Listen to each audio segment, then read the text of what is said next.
Hi guys, this is Andy filming from my basement. This is brand new to me, just like it's brand new to you, so sorry if it's a little weird, a little awkward. I'm gonna do my best, but I'm really thankful for technology to help us still be able to connect and do youth ministry through this time. I'm just grateful to be able to reach out to you guys, and hopefully that you can all join me for our Zoom small group next week. Next Wednesday, I'll be sending out an email and talking to your parents so you guys can figure out how to get into that so we can still just check in on each other, talk about what we're struggling with, what we're doing during our quarantine, and just how our faith is struggling or growing. So we are continuing on in our survey for parents who hopefully are joining and watching us. What the point of the book of or the study of survey is we go through each book of the Bible and just talk about how it's all one related story. In the Old Testament, we talked about how Jesus was in every book of the Old Testament. He's not just a new character that came into the New Testament. And in the New Testament books, we talk about how they connect back to parts of the Old Testament. So this week we're doing 1st and 2nd Thessalonians. And they are just perfect books for what we're going through right now. It's just very applicable and very timely right now. So let's jump in right away and talk about 1st and 2nd Thessalonians. I'm going to have trouble with those words. So 1st Thessalonians, like I said, trouble. 1st Thessalonians was written by Paul. Like we talked about, Paul wrote most of the books in the New Testament. And this is one of his epistles. Remember, that word means a letter. So he is writing this letter to the church of Thessalonica.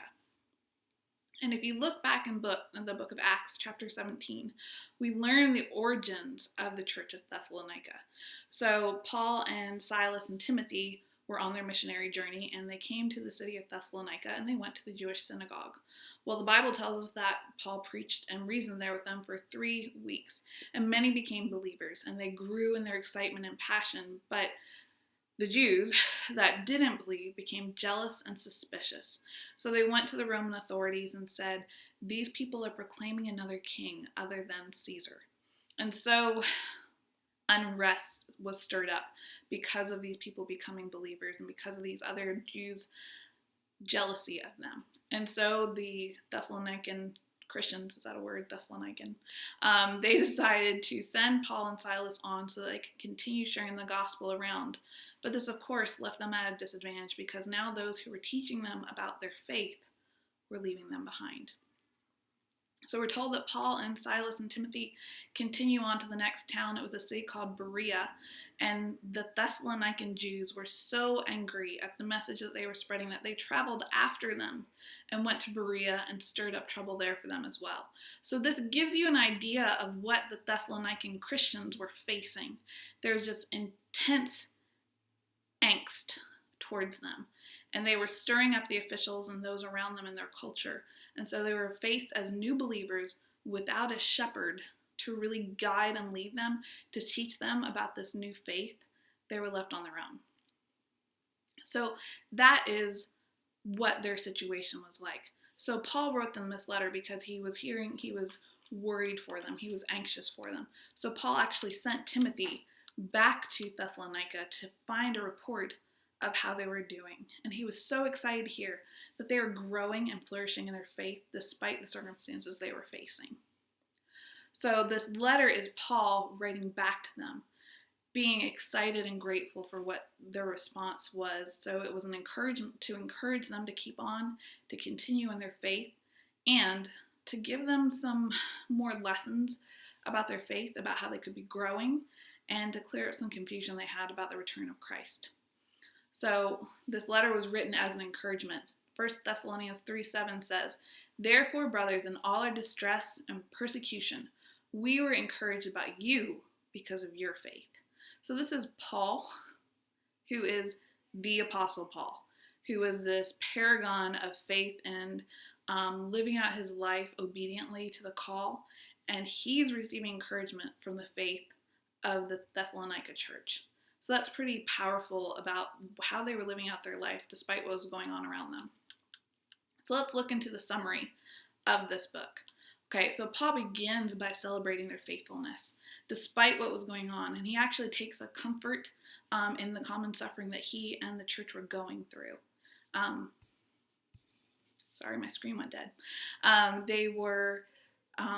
He wanted them to understand that they were identifying with Christ, that they were becoming more Christ-like by going through the suffering because their Savior had gone through suffering himself.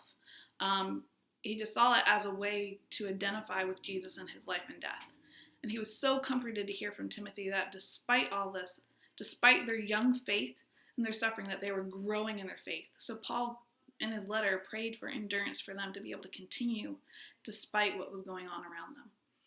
So then he continues on by challenging them to grow in their faith. He kind of had to leave them in a lurch. It was kind of like, here's Jesus, you should follow him, see y'all later. So he was worried that they were stuck, that they were uncertain of the next steps to take. So he wanted to encourage them to continue on living out the way they were. He wanted them to understand that as believers, they were called to holiness. Holy, to live their life set apart to Christ in their sexual purity and how they worked. He wanted their life to just look differently than those around them, that they should be working hard and loving others through that work. So he encouraged them to live their life differently for Jesus. He also wrote because there was a lot of confusion going on in the church. Understandably, there were those of their number who had died, likely from persecution going on around them. And the believers in this church were scared. They were worried. What does this mean for those souls who have died? What does this mean when Jesus comes? Are they stuck? Do we need to be worried about that if we die before we don't get called up with Jesus? So Paul wrote them to give them comfort and to give them explanation. He wanted them to understand that what happened to those that death could not separate them. Death couldn't separate them from Jesus. That when Jesus returned, the living and the dead would be called up to be with him. That wasn't a circumstance that he couldn't overcome. So he reassured them and offered them hope, that the hope of Christ's return should motivate their faithfulness, how they continue to live.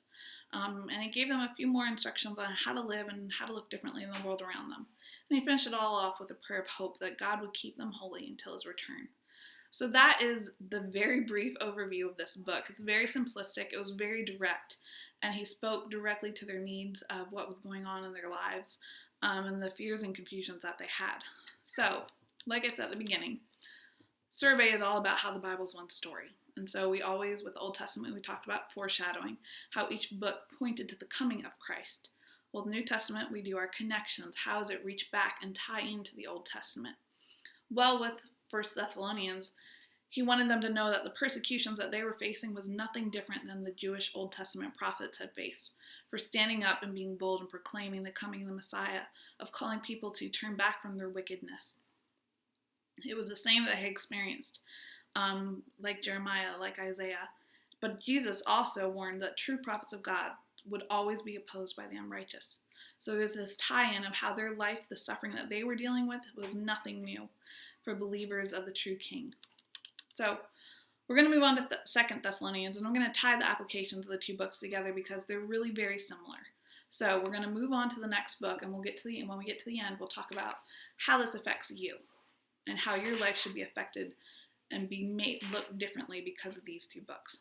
So 2 Thessalonians, again, is written by Paul. Both of these books were likely he had help from Silas and Timothy as he wrote these two letters. It is, again, written to the church of Thessalonica. Sorry, I got to sneeze. Oh, it didn't come. Woo, bless me.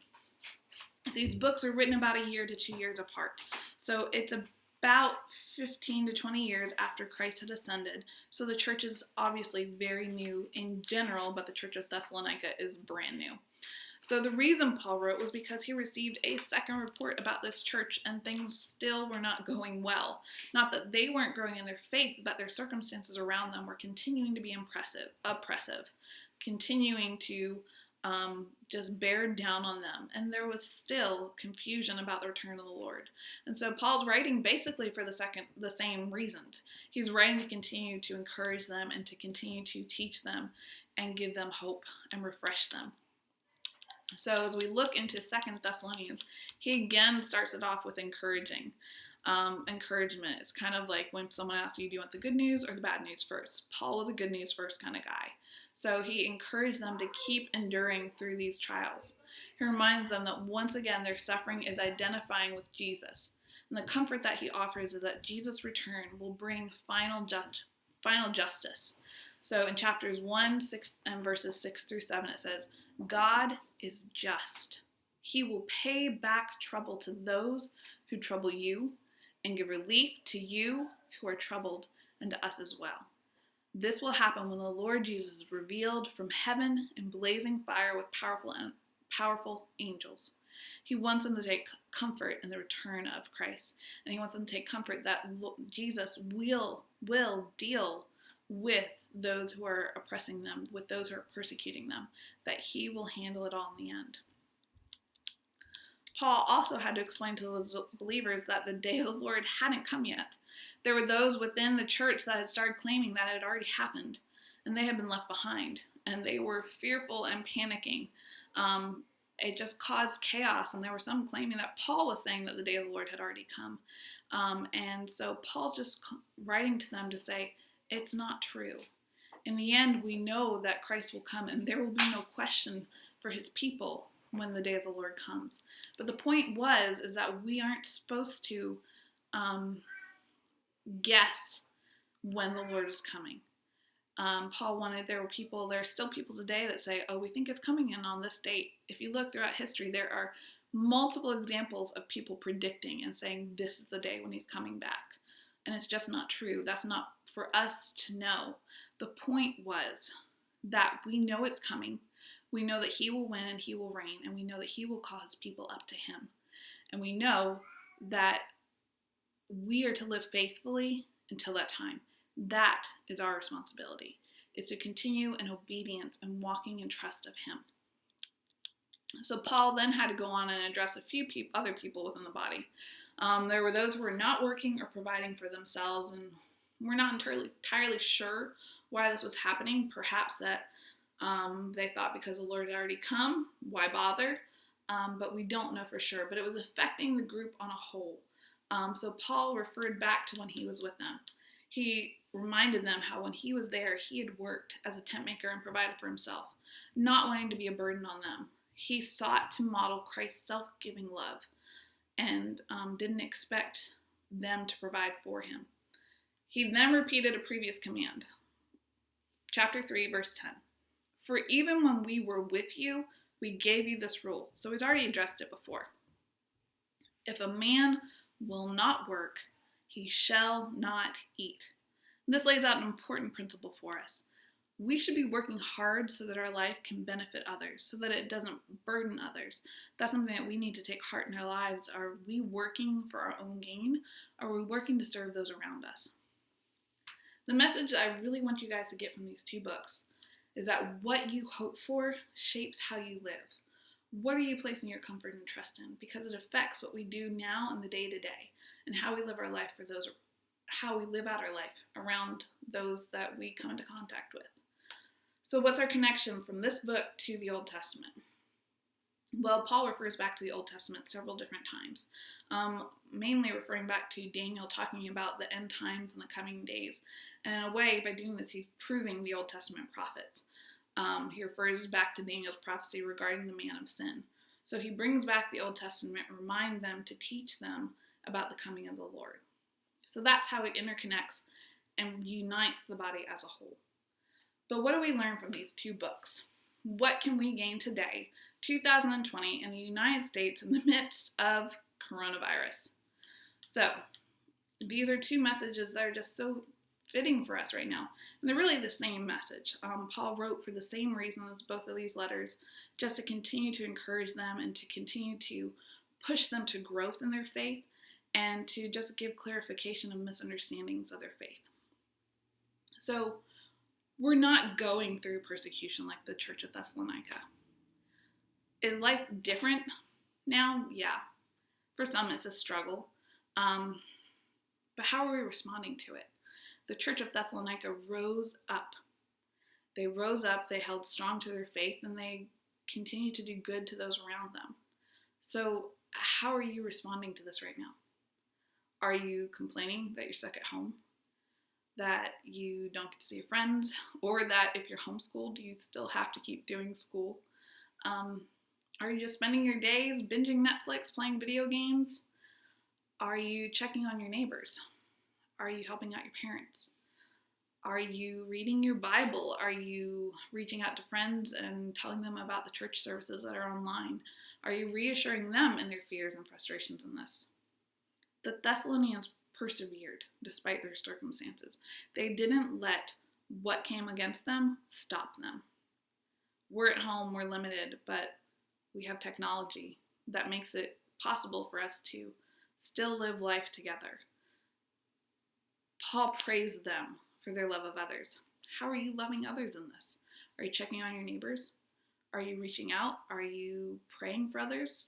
Could you send a thank you note to the medical staff that you know? Could you offer to buy groceries for someone? Could you lend that extra roll of toilet paper that you really don't need out of your stash of 65? What are you doing? How are you growing? How is your faith being challenged?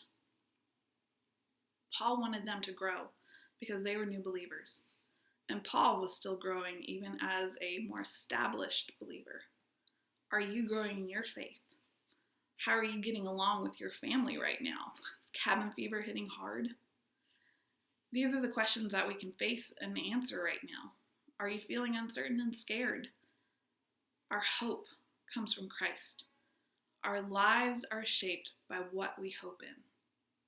So what are you finding your hope in? I want you guys to have some conversations with your parents. I want you to evaluate these kind of things. So parents, sit down and have conversations with your kids about how you're feeling through this whole weird, unknown, never before seen for us circumstance.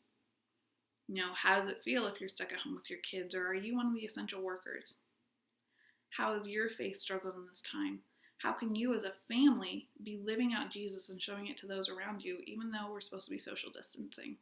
How can we do these things in a responsible way? So, that's 1st and 2nd Thessalonians. They are messages from thousands of years ago, but that still impact us today and still should be changing how our lives are lived. Are you living in fear? Are you letting your circumstances push you down? Are you standing up in faith and growing? Are you letting these things stretch you and making you rely on Jesus more? Or are you just finding comfort in the things around you and the things of this world? I hope you guys enjoyed this message. I hope that we can all get together for our small groups next week. But more importantly, I'm just praying that God grows in you and your life and in your faith in this time. Thanks. See you next time.